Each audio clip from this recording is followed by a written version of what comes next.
Pertandingan basket dalam ajang DBL Competition 2016 yang berlangsung di Stadion Andi Matalata, Kota Makassar semakin seru. Di hari ke-6, turnamen berjalan yang mempertemukan tim dari SMA 12 Makassar melawan tim SMA 4 Watang Sopeng. Kedua tim ini sama-sama bertanding dengan menurunkan kekuatan penuh. Hasilnya pun terlihat saat kemenangan diraih oleh tim dari SMA 12 Makassar dengan berhasil unggul tipis atas tim SMA 4 Watang Sopeng dengan skor 25-24.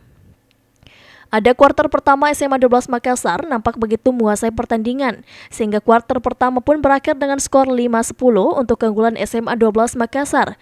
Di kuarter keempat, serangan bertubi-tubi dilancarkan oleh para pemain dari SMA 4 Watang Sopeng, hingga mereka sempat menyamakan skor menjadi 24-24.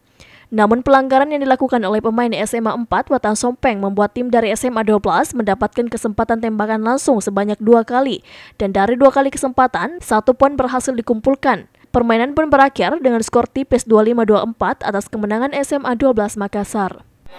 Bisa menang, apalagi di untuk 12 ini pertama kali semifinal.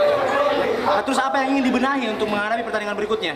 Mungkin kalau benahi lebih ke defense, terus kurang foul, itu saja. Menghadapi babak selanjutnya, pelatih SMA 12 Makassar akan menginstruksikan anak didiknya untuk lebih disiplin dan mengurangi melakukan pelanggaran yang dapat merugikan tim. Irfan, Fajar TV.